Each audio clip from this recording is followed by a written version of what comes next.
Hey horror fans, thanks for joining me for this review of Halloween Kills. Alright, getting to the big one here.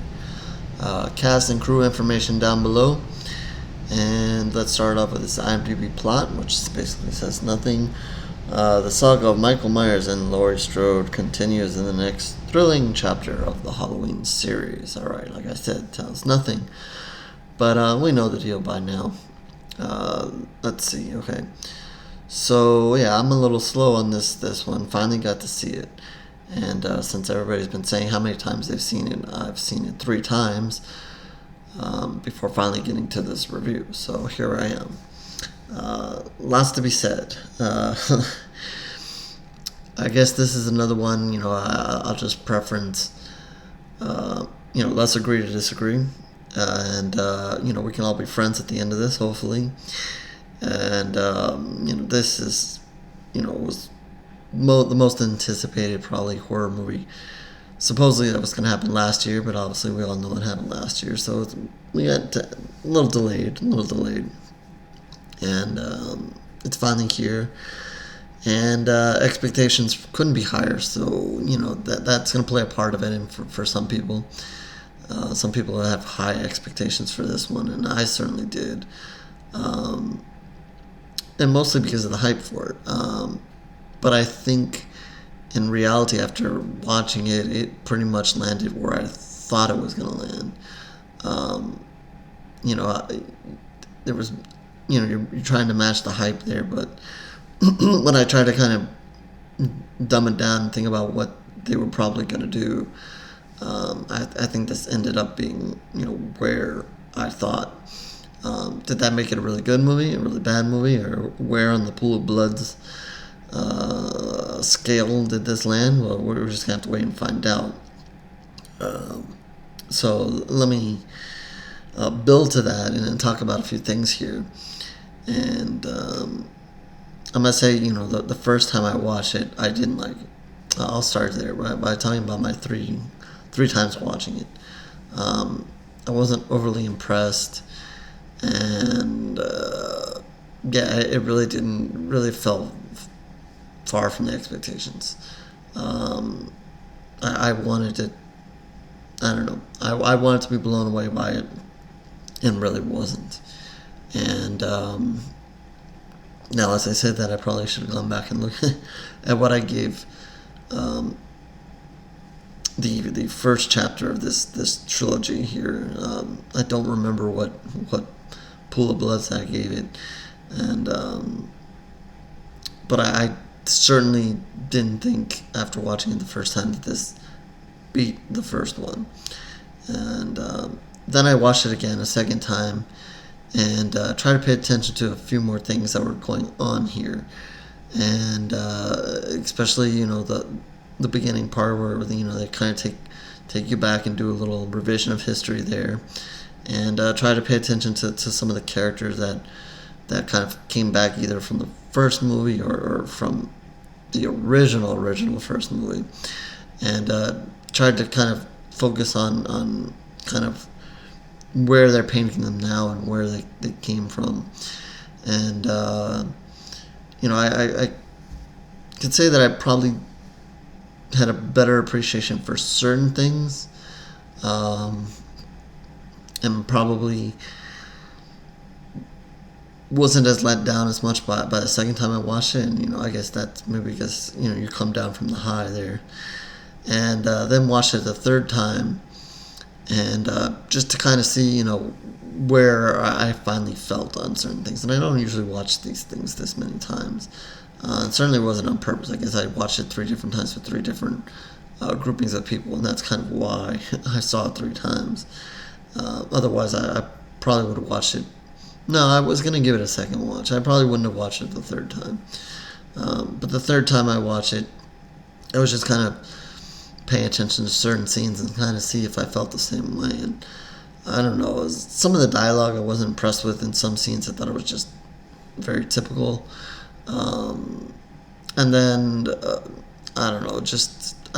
Some of the shots they tried to make, I just wasn't going for. And you can say that I'm nitpicking here and there, but I don't know. Some of the the shots I just didn't go for. I didn't like what they were doing there. But let's start kind of at the beginning of this movie, and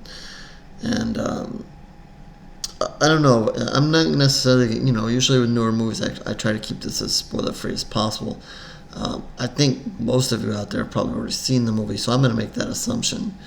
And if not, I think if you're following Michael Myers and you're kind of following along, you can kind of know where this is going. So I don't really think I'm spoiling anything, but let's not call this a spoiler-free review. Just if you're wondering or you're cautious of what you're about to hear.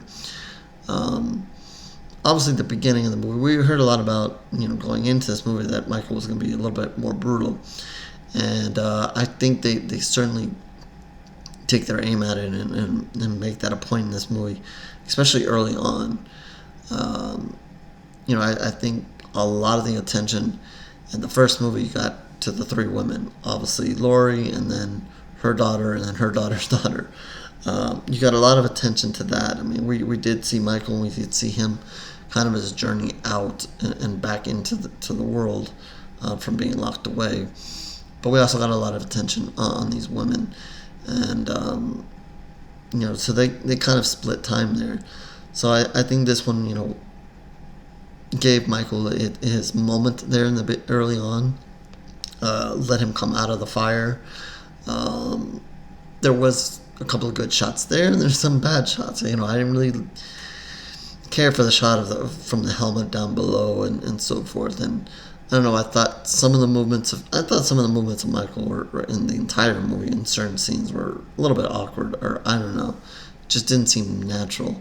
I don't know if it was the way it was shot, the way that they made him move. I don't know. It just something bothered me there. I'm not sure what it was. Certainly, it was a pretty cool scene though. Him when he kind of comes out of the house and the fire's going on behind him. That's an impressive shot there. And then him fighting the firefighters. I mean, not that the firefighters gave much of a fight. They're pretty much like, here's my weapon, use it against me. And, and that was a little disappointing. But, whatever. He basically massacres them. So we have fun watching Michael do that. Then Michael goes and kills two other people because he feels like it, and so that he can recover another knife. I think they make it clear in this movie that Michael has gone back to, I like to stage my victims. He stages them here. The old man he puts on the table and stabs them a bunch of times. And later on, we see that go on in like the playground. We see it all over this movie that he's gone back to staging, and yeah, that's fine. Fitting that this is all in one night and so forth. I guess Michael, someone who's kind of like Jason, just walking around, not really running. It's a pretty quick stager, but whatever. Again, nitpicking. I guess you could say that about a lot of times in the different movies. Anyway, moving forward, so Michael gets his fun. He butchers everybody, as we see Laurie and her daughter and her granddaughter get taken away to the hospital. And Laurie spends all of her time, basically, after that scene in the hospital. And we get to see a little bit of her daughter and granddaughter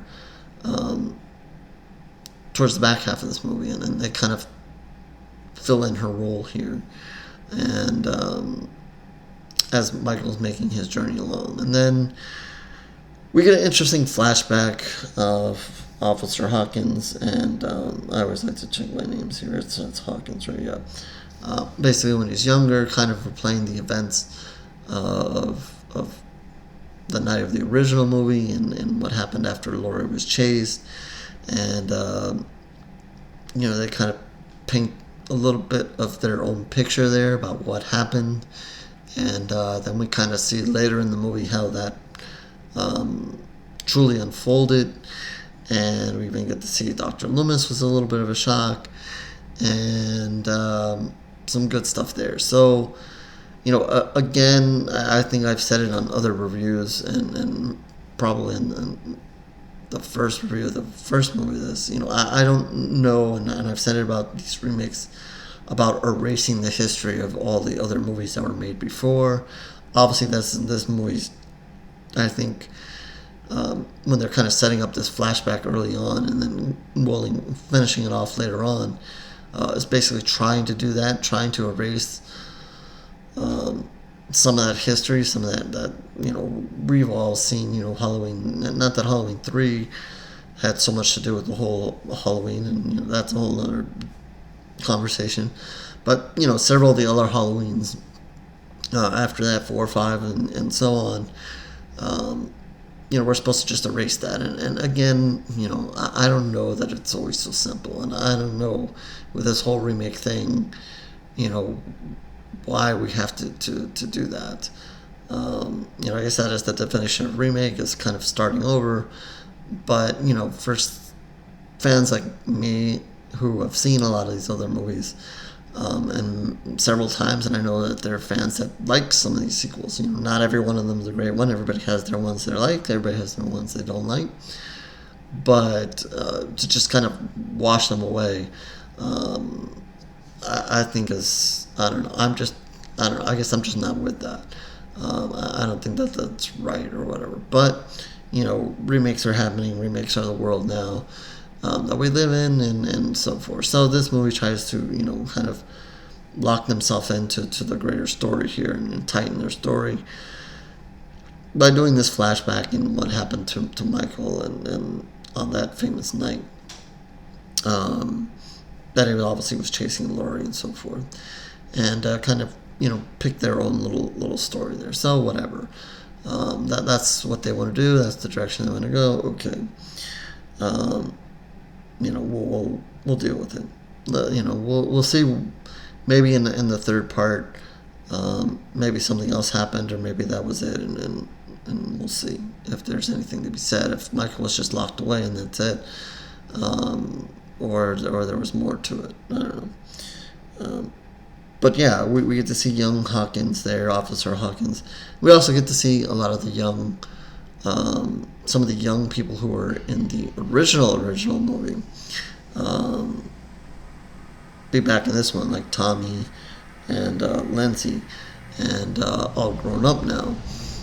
And they're certainly focused. Tommy's a huge focus in this movie, more than I would have thought. He's kind of leading the charge. He wants, Michael Myers apparently scared the shit out of him when he was little, so now he wants revenge. He didn't appreciate that, so he's pissed off, and he's tired of Michael's influence in the town. So he's going to basically rile people up against Michael Myers, as Michael Myers has now come back. I saw a couple of tweets and so forth about people kind of appreciating the movie going after this mob kind of mentality and kind of bringing that into it and what happens and so forth. I think, again, I'm going to say something I've said in other reviews or even maybe on the podcast. I complained about it with Candyman, and I gotta complain about it here. If you want to make your pure horror movie something new and original, whatever, and you want to make your point there, I'm fine with it. I completely understand, making political points, making society points, making points about, good and bad and blah, blah in the world. In your movie, that's part of filmmaking, blah, blah. I, as a personal standpoint, don't like it in my remakes or movies where I'm going back to something that I really like Candyman. I didn't appreciate that in the new Candyman. I don't appreciate that here in Halloween. I don't need Michael Myers movie to tell me the good and bad in the world or whatever, blah, blah. I want to see more of what's happened basically at the beginning of this movie. Michael Myers going around killing a bunch of people. That's who Michael Myers is. That's what I think horror fans want to see. And I don't need a statement being made about anything. If they were or they're not, I don't know. I just, some people saw it as a statement being made, so that's why I'm making the statement here. I think if I didn't see that, I would have just thought, what I'm about to say is that, I thought it was a interesting twist, or not a twist, but a different angle. We don't usually see a group of people go back against the slasher. You know, kind of see it in Freddy, but Freddy, typically picks them off before anybody can really rally a good group against him. We saw in one of the Jasons where, basically they set him up and blew him away, which was a good strategy. And I think a lot of people will say, why don't you do something like that against someone like a Jason or a Michael? And they did that, and that obviously didn't prove to not work. So why not, have a larger group of people come and fight back against Michael? So, from that standpoint, if I'm viewing it just from that, I give them credit for doing that. If they were trying to kind of make a statement about society or whatever, or mob views or whatever people are taking from this, I'm not for that. Save that, make that another movie. Stay out of Michael Myers with that. You guys can agree with that or not. I don't know. But again, I understand filmmaking and blah blah blah, and part of the point is to make statements and blah blah. But keep it out of my slashers. Why do we have to do this? Just let them be. Let them go and kill people, and keep it at that. Let's stick to the story here. Anyway, moving on from that. So I thought they overused Tommy a little bit much. We see him in the original movie as a little boy. I mean, why, when they cast him and they cast Lindsay to come back, I thought it would be something more simple as okay, they're back. Hey, Michael Myers terrified me, blah, blah, or maybe they're speaking with Laurie and, they go on their way and then they're walking home or something and Michael just kills them. Just to bring them back, build some hype and just kill them off. But they get a lot of focus and I don't know, for people that were too real, just young kids in the movie to come back now and be such an influence and not be an influence anywhere else. I don't know, but just seemed a bit much. And again, I wasn't impressed with a lot of the dialogue there with the use of some of these characters. They didn't seem to have a lot to say at times. They were just kind of a couple of liners here, and that was it. Michael Myers jumping on the back of the car. Can't remember every single moment of Michael Myers on the top of my head. I don't know. I didn't like that. I didn't care for that. What is he, a cat? I don't know. I didn't like the setup for that scene. The two kids are there swinging, and then, hey, you kids, what are you doing? Oh, well, haha, there's a guy over there with a scary mask, and he's playing hide and seek with us. And then I'm going to yell at them, and then all of a sudden they're going to be scared and run away. You weren't scared of him 2 minutes ago, and now because some woman comes and tells you to be scared, now you're going to be scared of him and run away like crazy people, kids? I don't know. Again, nitpicking, maybe I am. I think when you have a big giant film of high anticipation like this, I think this is the moment to nitpick. If this was a smaller, the Haddonfield Killer movie or whatever, blah, blah, blah, small indie budget movie, probably would have just let it be like, okay, that was a good scene and move on. But you get a big movie like this, we're going to nitpick, and that's what we're going to do here. I don't know why these kids all of a sudden run away. I totally appreciate the kids that went and knocked on the door, pretended their friend was dying out there on the front of the Myers house, and then had the two guys come out, and then they played a big prank. That was a great prank. Don't do that. I'm not saying to do that, but that was a great prank. I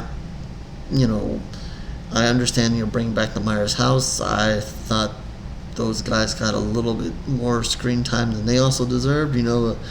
The two old people there in the beginning, they showed them real quick, and then they were dead. I think the same could have been done here. They kind of did that, and I know they were kind of making the point that, hey, this is the Myers house, and they kind of used that setup scene to do the whole Myers house. But before that, we had to see him dancing and doing a song before, and blah blah blah. What is all this time killing here? Let's not do that. let's move on. We know these two guys are in the Myers house. That's not going to last with Michael Myers on the loose. Bring him in, get rid of them, and move on. What is all this back and forth we have to do with them? Again, this is my slasher movie. I want people introduced and people killed. Let's get this going. So yeah, I'm just not feeling most of the characters in this movie. Just all of them. Just introduce them and move on. Going towards, I guess, the end, and again going back to the mob thing. They do an interesting scene. The scene, I guess, even before that, when the youngest daughter here is chasing Michael with the boyfriend. I mean, that's what we come to see. Michael just brutalizing him. There we go. Nothing. That's what we want. That was fantastic. Michael was pissed. Michael was like, "You're in my house. That's it." Great. That not nitpicking there. A+ on that job there. Then kind of taking his mask, tricking him, having him run off, and then we do the whole mob thing. I wish they did that in a different way. Having him, basically, I know they were making a point that every time Michael goes down, he just gets stronger and comes back. Nobody really knows why, blah, blah, blah. Maybe something will be revealed in part 3 that will give better explanation to why Michael just can't be stopped. I don't know where they're going to end up going with this. We saw other explanations in other movies, like I said, but we're not supposed to remember that those movies happened, so we'll see what they do here. But yeah, they were making the point, okay, Michael Myers, they have him. I don't know, that mob scene, having him down, and then he comes up. When they actually fight him and take him down, that's fine. I think when he kind of rises back up and they kind of do the slow motion and whatever thing and kind of bring one person at a time. I mean, the point of having a mob, if you do, more people are attacking at one time, it's better than just one at a time. Kind of defeats the point.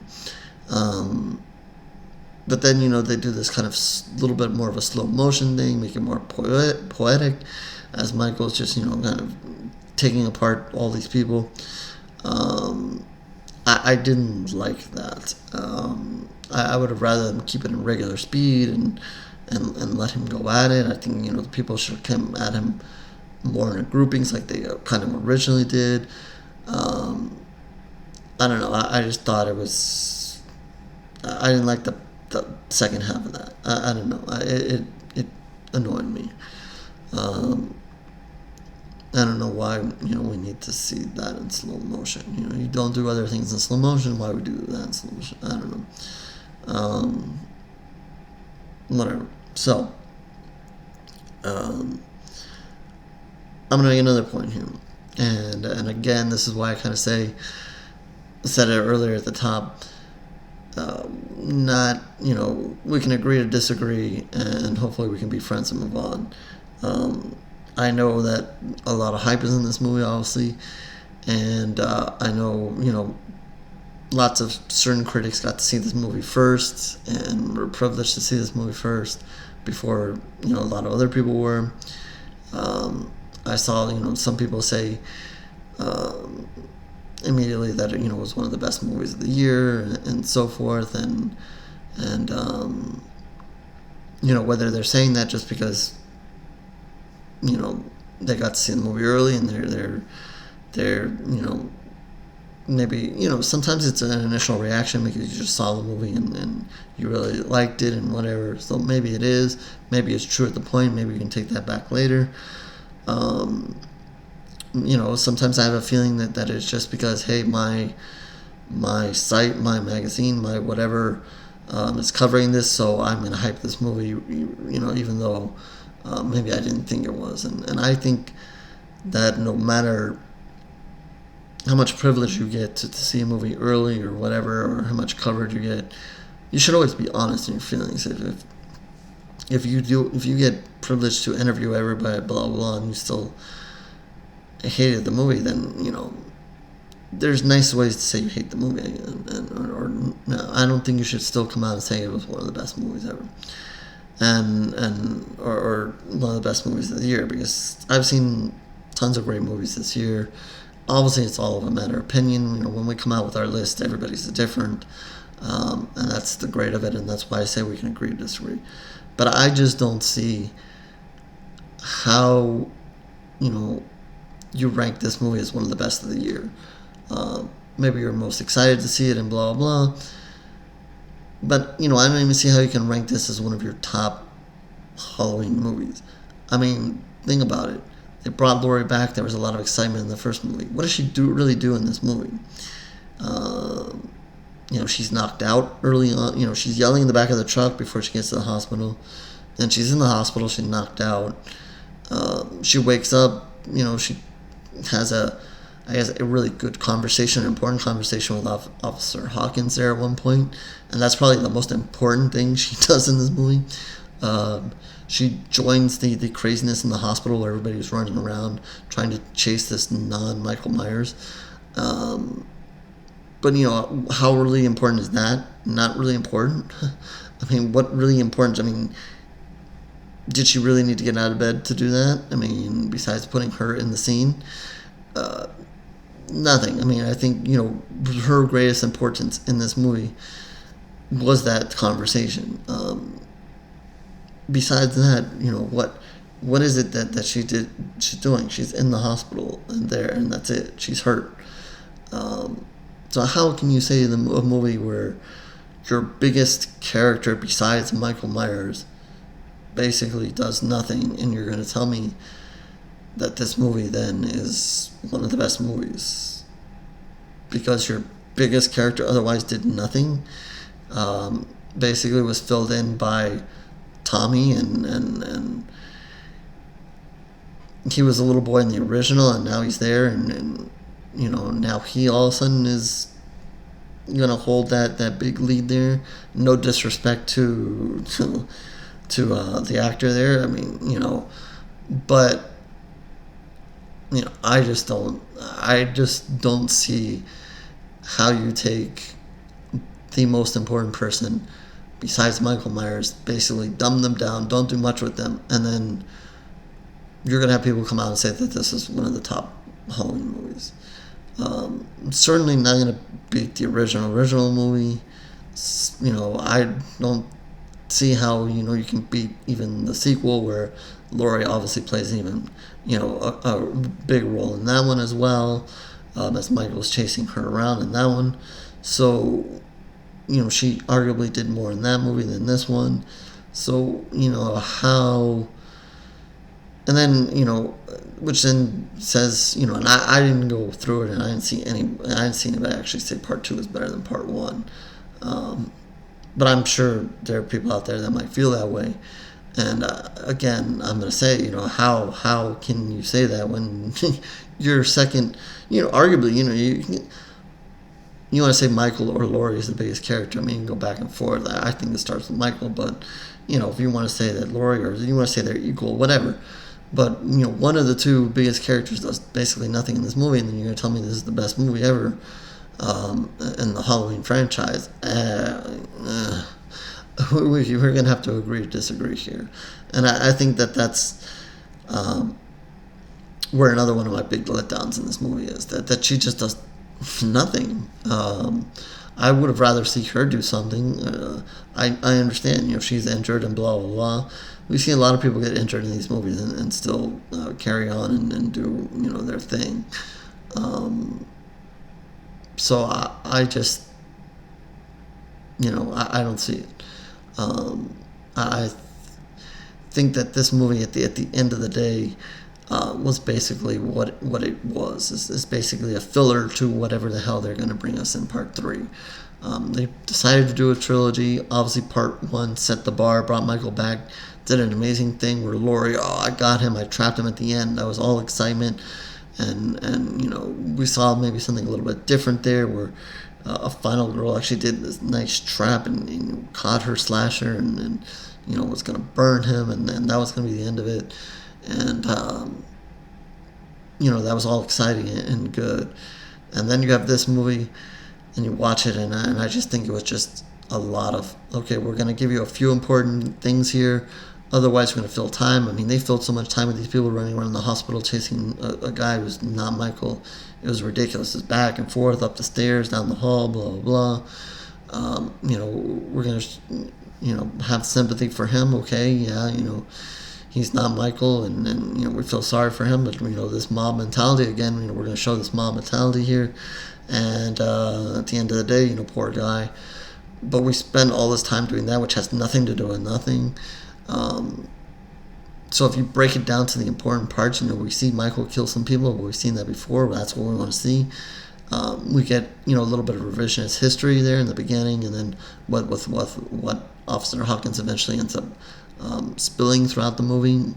But besides that, that's really the most important parts. I mean, everything else is just, bring back some old characters and then just fill in the time. So which is why I think that this one just ends up being a big fill gap between whatever they're going to do in the third part. I don't know what they're going to do in the third part. Is this going to be the end of Michael Myers, period? Is Laurie going to win? Is this going to be the end of Laurie, period? Is it going to be a tie? Are they both going to go down in the dust together? What are they going to do? That will be the important part. I think that at the end of the day, with whatever they decide, and people will argue with however that's going to end, I think that this one at the end of the day is going to end up being just a wash and kind of washed under the bridge. Everybody's going to end up, saying, okay, part one brought it back and all the excitement there, and then part three either was the dumbest thing ever because of however they ended it, or was the most amazing thing ever because of how they ended it. And that is if they end it, who knows, and maybe remake again some other time or whatever. But I think that that's kind of where I'm leading this review to, is that saying that at the end of the day, this is what it was, and that's just a fill gap here. As unfortunate as that sounds, with all the hype and whatever, it's just a filler here. It's just filling the gap between parts 1 and 3, and that's what I'm going with here. Whether that makes you excitement, whether, makes you mad, what I said, whatever, blah, blah. I know we all love Michael. I got him on here on the shirt. I love him too. Love what he did for the most part in the movie. The complaint doesn't lie too much with him. It lies in, some of the other areas. But yeah, that's going to be it. And I think I'm going to, kind of give this one 2.5 pools of blood, or no, I'm going to give it 3. I'm going to give it 3 because that I'm a softie here when it goes to having some good kills there, and Michael did have some good kills here, and the brutality of that, and I like that, so I can never forget about that. So we're going to bump that up. We're going to end with 3 pools of blood, largely because of what Michael did in his kills. Lots of other things in this movie, whatever. Just didn't do it for me. And that's I'm not going to rehash everything I just said and continue to ramble. I think that's about it. We're going to give it the 3 pools of blood and call it a day on Michael's kills, and then we'll see what they do at the end. It'll be interesting. I don't know what they planned. I don't think they really tipped off what they had planned too much, but we'll see. And maybe at the end of the day, when we put them all 3 together, maybe it'll make a better story, all connected and so forth. But that's kind of where I lie with this one and what I thought here. I'm not going to rank every single Halloween. I'd have to go back and watch them all. There's some that I remember better than others, and then there's the whole part 3 thing. I don't know. Anyway, ending this, killing this review. HorrorGloryReviews.blogspot.com is where you can find all the reviews, written and the video ones. Of course, if you're just interested in the video ones, please subscribe to the channel. Hit those like buttons. Every time I think of Superhost when I say that. Anyway, Twitter, Facebook, information down below as well. Feel free to reach out to me if you want to complain about this review. You hate me now for what I said and not giving it a higher ranking, or my complaints about, saying that why some people put this as a top movie when it shouldn't be, and blah, blah, blah, or whatever. Please feel free. Or in the comment section below, go for it. I can take it. Like I said it already twice. I'll say it one more time. We can agree to disagree. And hopefully we can still be friends and move on. If not, I'm sorry. Anyway, I guess that's all the good stuff. And I guess I will catch you on the next review, horror fans.